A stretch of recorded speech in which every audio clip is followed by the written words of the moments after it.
Je, umekuwa ukisumbuliwa na changamoto ya kiungulia? Je, umekuwa ukisumbuliwa na changamoto ya gesi tumboni? Je, tumbo lako limekuwa likiumwa mara kwa mara? Je, umekuwa ukihisi kitu kinaweza au unahisi kama kitu kimeweza kukukaba kooni, mara upati usingizi vizuri, na pengine unaweza kuhisi kuchanganyikiwa na kichwa kuuma? Ndugu yangu, hizo ni dalili baadhi zinazoashiria kwamba tayari una changamoto ya vidonda kwenye tumbo lako. Sasa hapa nitakuelezea njia ambazo utakazotumia au namna ya kuweza kutokomeza changamoto ya vidonda vya tumbo. Lakini njia ya tano itakuwa ni njia bora ambayo sasa hivi wengi wamekuwa wakifuata hiyo miongozo ambayo tumekuwa tukiwapatieni, na imekuwa ikisaidia watu wengi sana kuondokana na changamoto ya vidonda vya tumbo. Kama na mara ya kwanza kufuatia channel yetu, basi usahau kusubscribe na comment ili uweze kuwa mtu wa kwanza kupata dondoo za kiafya zinazotumwa kila siku. Kwa wanaouliza tunapatikana wapi? Sisi tunapatikana Mwanza. Lakini pia tunapokuwa tunatibu changamoto hizi, lazima kitu cha kwanza ufahamu vidonda vyako vya tumbo vinapatikana sehemu gani, kwa sababu na sehemu ya kwanza inapatikana vidonda vya tumbo tunasema vinapatikana kwenye kuta za tumbo. Pia namba 2 zinapatikana kwenye utumbo mdogo, na namba 3 inaweza kupatikana kwenye koo la chakula, ambayo tunasema mara nyingi hivi inakuwa imesababishwa na acid reflux. Sasa hizi hatua ukizifuata zitakusaidia kuondokana na changamoto hizo. Hatua namba 1, hakikisha unakula taratibu. Kula taratibu na kula kwa muda muafaka. Mara nyingi tumekuwa tukifahamu kwamba wengi tumekuwa tuna muda maalum wa kula, na hii imekuwa ikitusababishia changamoto ya madonda ya tumbo kwa muda mrefu. Unachotakiwa kufanya, kula taratibu. Unapokula haraka haraka, ina maana unakula pia na gesi. Ukishakula na gesi, basi itaongeza na hewa itaongeza gesi tumboni. Lakini pia kuwa na muda maalum wa kula kwa kila siku.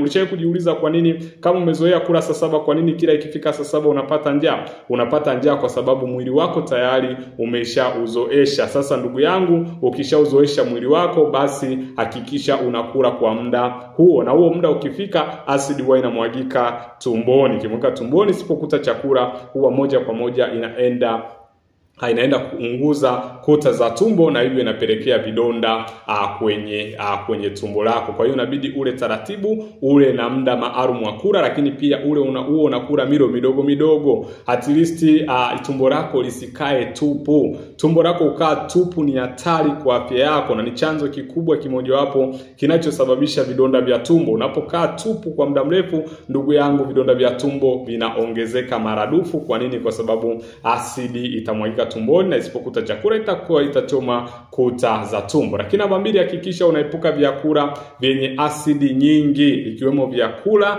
lakini pia na vinywaji. Tunapoongelea vinywaji ni vile vinywaji vya viwandani, na tunapoongelea vyakula ni vile vyakula ambavyo mara nyingi vinakuwa vile vyakula mara nyingi unakuta vinakuwa na mafuta sana. Tumekuwa tukiwazuia sana kabisa watu wenye changamoto ya vidonda vya tumbo. Hakikisha unatumia vile vyakula unavyotumia visiwe na mafuta. Yale mafuta ni hatari kwa afya yako. Lakini vinywaji vya viwandani, mara nyingi unakunywa soda, unakunywa zile juisi za viwandani, ndugu zangu, hizo ni hatari kwa afya yako. Kwa nini? Kwa sababu inaongeza asidi, ikiwepo na pombe na sigara. Ndugu yangu, hakikisha unaepuka hivyo vitu. Lakini pia epuka msongo wa mawazo. Epuka msongo wa mawazo. Wengi wamekuwa na changamoto ya msongo wa mawazo, kuwa na stress. Hatuwezi kuziepuka stress kwa sababu ni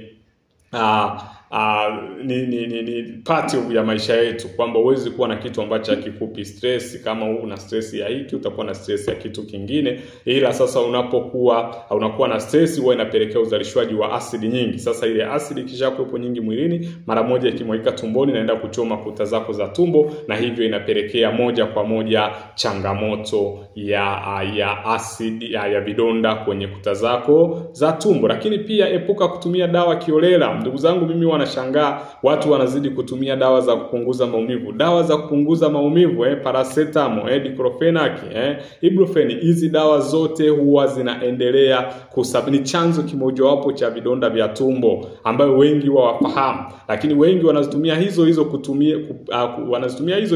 kutuliza maumivu ambayo wanapata kwenye tumbo kutokana na changamoto ya kuwepo kwa mdudu wa H pylori. Ndugu yangu, hiyo ni hatari kwa afya yako. Unachotakiwa kufanya ni kuhakikisha unaepuka kuzitumia zile dawa kiolela bila kuwepo maelekezo ya daktari ambaye atakuwa amekupatia namna ya kuondokana na hiyo changamoto. Lakini mwisho ni kupata tiba asili, na tiba asili ya kuweza kusaidia wewe kuondokana na changamoto hiyo, hakikisha inakuwa na zinki. Tiba nyingi unakuta hazina zinki, kwa hiyo haziendi kukausha vile vidonda moja kwa moja, lakini ukipata hii muhimu kutoka kwetu itakusaidia moja kwa moja, kwa sababu ina zinki na inaenda kukausha vile vidonda moja kwa moja. Na nyingi sasa zisipokausha, ndio maana changamoto ikirudi huwa inarudi kwa upya. Unakuta kama ulitumia dawa ukakaa sawa, changamoto ikirudi unakuta inarudi kwa kasi. Kwa nini irudi kwa kasi? Kwa sababu vile vidonda viliachwa wazi, viliachwa bila kukaushwa. Ndio maana mara nyingi tunachohitaji hapa, tunahitaji zinki ambayo moja kwa moja itaenda kukausha vile vidonda. Kwa hiyo kama bado unateseka na changamoto ya vidonda vya tumbo, kama unateseka na changamoto yote ya kiafya, basi W-Sabo Clinic tupo hapa kuhakikisha afya yako inaimarika. Usahau subscribe na comment na kushare ili uwe mtu wa kwanza kupata dondoo za kiafya tunazozituma kila siku. Karibu na Mungu akubariki.